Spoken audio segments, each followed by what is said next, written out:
अब हम कन्फॉर्मेशंस के बारे में डिस्कस करेंगे। कन्फॉर्मेशन होता क्या है? अगर डेफिनेशन की बात करें तो the different arrangement of atoms in space which can be obtained due to the rotation about carbon carbon single bond. जो कार्बन कार्बन सिंगल बॉन्ड से जो एटम अटैच है उनका स्पेस के अंदर डिफरेंट अरेंजमेंट क्या कहलाता है? कॉन्फॉर्मेशन। कन्फॉर्मेशन की अगर डेफिनेशन लिखें,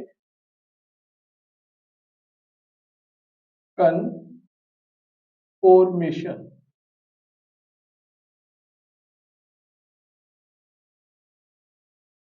the different arrangement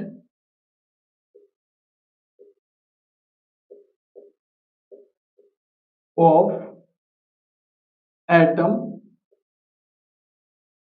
in space which can be obtained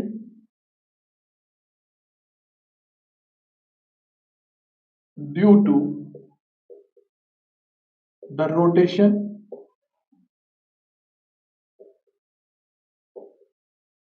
about carbon carbon single bond. ये इसकी डेफिनेशन है कि कार्बन कार्बन सिंगल बॉन्ड से जो एटम अटैच होते हैं उनके रोटेशन की वजह से स्पेस में डिफरेंट अरेंजमेंट प्रोड्यूस हो जाता है, उसी को हम क्या बोलते हैं? कन्फॉर्मेशन। इसके बाद डिस्कस करेंगे कन्फॉर्मेशन ऑफ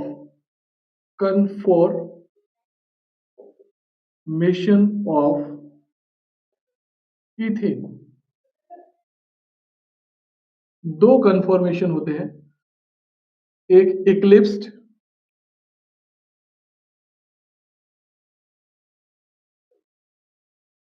कन्फॉर्मेशन और second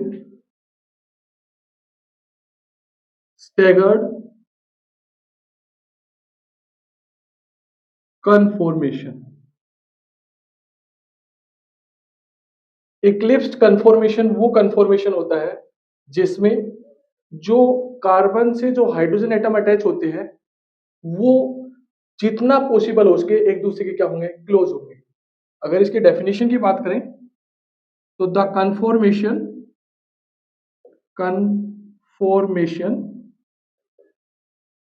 in which hydrogen atoms attached to the carbon carbon single bond lying close to each other। जो hydrogen atom carbon carbon single bond से अटैच होते हैं वो जितना पॉसिबल हो उसके एक दूसरे के बिल्कुल क्या होंगे? पास पास होंगे।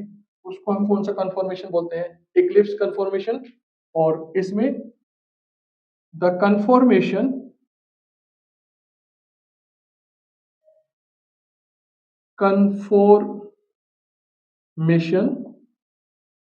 द हाइड्रोजन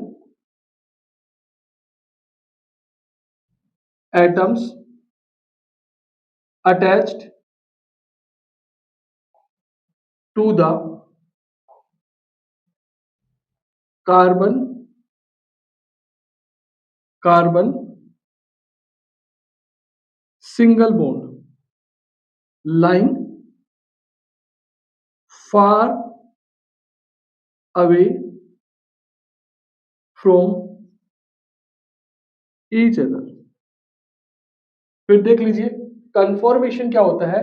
जब कार्बन कार्बन सिंगल बॉन्ड से जो एटम अटैच होते हैं उनके रोटेशन की वजह से स्पेस के अंदर डिफरेंट अरेंजमेंट प्रोड्यूस हो जाता है, उसी को क्या बोलते हैं? कन्फॉर्मेशन।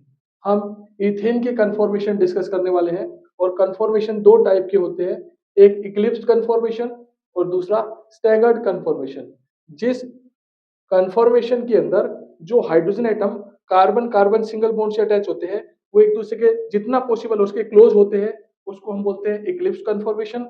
और जिसमें कार्बन कार्बन सिंगल बॉन्ड से जो हाइड्रोजन एटम अटैच होते हैं वो एक दूसरे से जितना पॉसिबल हो उसके जितना दूर होंगे वो क्या कहलाएगा, स्टैगर्ड कन्फॉर्मेशन।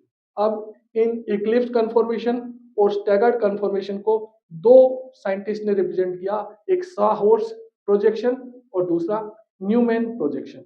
उनके बारे में डिस्कस करें।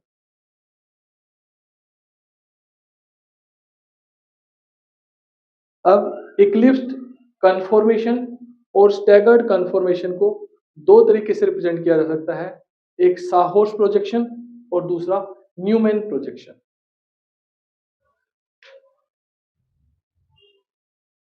Eclipsed conformation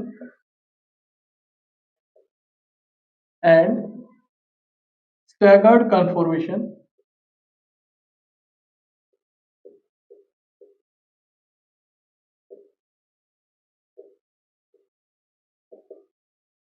can be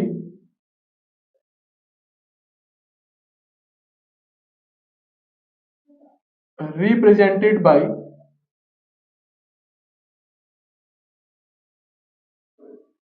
साहॉर्स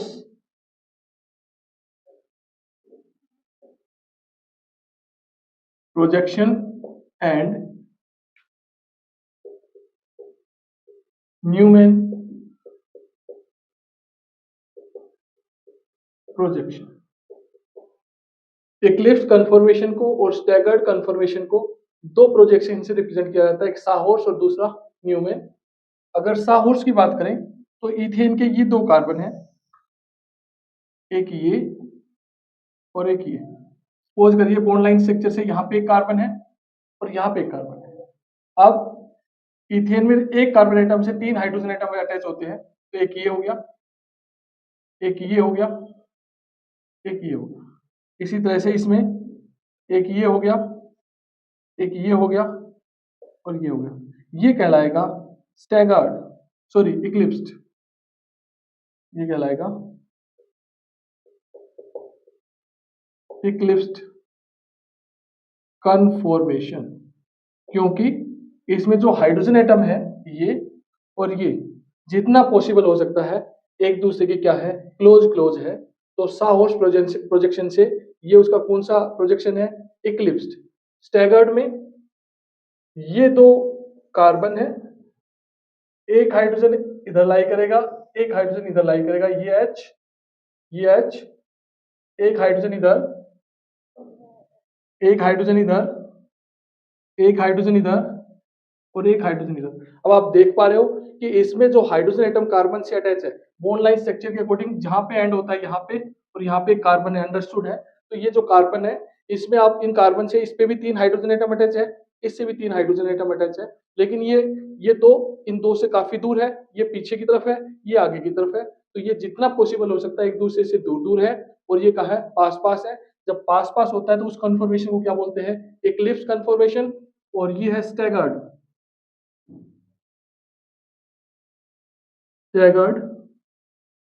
conformation.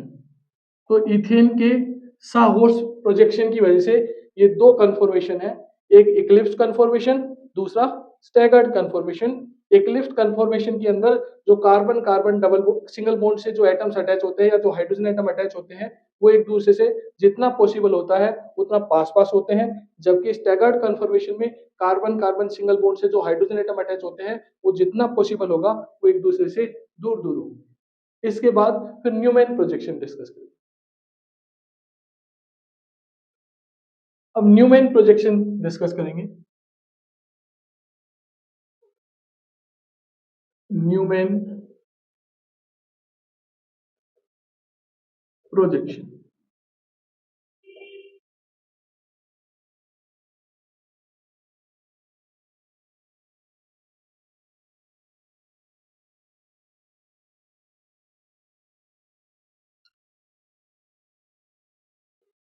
Ethane molecule में दो कार्बन होते हैं, ये फ्रंट वाला कार्बन है और उसके साथ तीन हाइड्रोजन एटम अटैच है। और जो बैक वाला कार्बन होगा ये उसकी हाइड्रोजन है।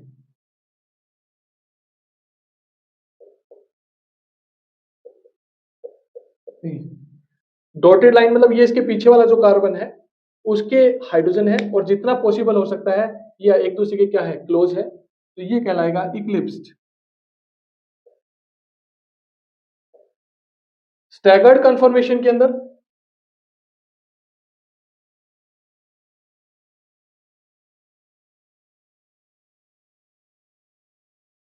ये फ्रंट वाला जो कार्बन है उसके 3 हाइड्रोजन है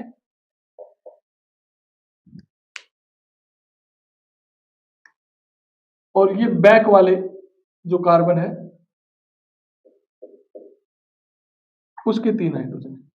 तो आप देख पा रहे हो कि इसमें ये जितना पॉसिबल हो सकता है हाइड्रोजन एक दूसरे के क्लोज है और इसमें एक दूसरे से दूर दूर है। रेड वाला जो रेड कलर से मैंने दिखाया जिसको, वो बैक वाले कार्बन के हाइड्रोजन है और वो कार्बन भी इसके जस्ट पीछे लाई करेगा। इसमें भी जो डार्क इस ब्लैक कलर से है ये फ्रंट वाला कार्बन है और उसके हाइड्रोजन है, और रेड कलर वाला जो इसके पीछे वाला कार्बन है उनके हाइड्रोजन है। और इसमें आप देख पा रहे हो कि जो हाइड्रोजन एटम है रेड वाले और ब्लैक वाले ये एक दूसरे से जितना पॉसिबल हो सकता है दूर है। तो ये कौन सी फॉर्म होगी, स्टैगर्ड। स्टैगर्ड। अब इसी के ऊपर एक और क्वेश्चन आता है कि इक्लिप्स्ड फॉर्म में और स्टैगर्ड फॉर्म में कौन ज्यादा स्टेबल है। तो देखिए साइंस में जिसके पास ज्यादा एनर्जी होती है उसकी स्टेबिलिटी उतनी ही कम होती है। अब इन दोनों की बात करें तो इसमें हाइड्रोजन एटम एक दूसरे से दूर दूर है और एक दूसरे से दूर दूर है तो रिपल्शन क्या होगा, कम होगा, और रिपल्शन कम होगा तो एनर्जी भी क्या होगी, कम होगी, और स्टेबिलिटी ज्यादा होगी। तो स्टैगर्ड फॉर्म जो है वो इक्लिप्स्ड फॉर्म से ज्यादा स्टेबल है। लॉजिक मैंने आपको बता दिया कि इन स्टैगर्ड फॉर्म जो हाइड्रोजन एटम है वो एक दूसरे से जितना पॉसिबल हो सकता है दूर दूर लाई करते हैं। दूर लाई करेंगे तो उनके बीच का रिपल्शन है वो क्या होगा, मिनिमम। रिपल्शन मिनिमम होगा तो एनर्जी कम होगी, और एनर्जी कम होगी तो स्टेबिलिटी ज्यादा होगी। जबकि इक्लिप्स फॉर्म में आप देख पा रहे हो कि जो हाइड्रोजन एटम है वो एक दूसरे के जितना पॉसिबल हो सकता है पास पास है। पास पास है तो रिपल्शन ज्यादा होगा, और रिपल्शन ज्यादा होगा तो एनर्जी भी ज्यादा होगी, और एनर्जी ज्यादा होगी तो स्टेबिलिटी आपकी कम होगी। दूसरा, आप इसको ये भी डिफाइन कर सकते हो कि इसमें टॉर्सनल स्ट्रेन आपकी कम होती है जबकि इसमें टॉर्सनल स्ट्रेन ज्यादा होती है। अगर वन वर्ड में आपको डिफाइन करना हो तो आप बोलोगे कि स्टैगर्ड फॉर्म में टॉर्सनल स्ट्रेन कम होती है जबकि इक्लिप्स्ड फॉर्म में टॉर्सनल स्ट्रेन ज्यादा होती है। यही कारण है कि स्टैगर्ड फॉर्म जो है वो इक्लिप्स्ड फॉर्म से ज्यादा स्टेबल है।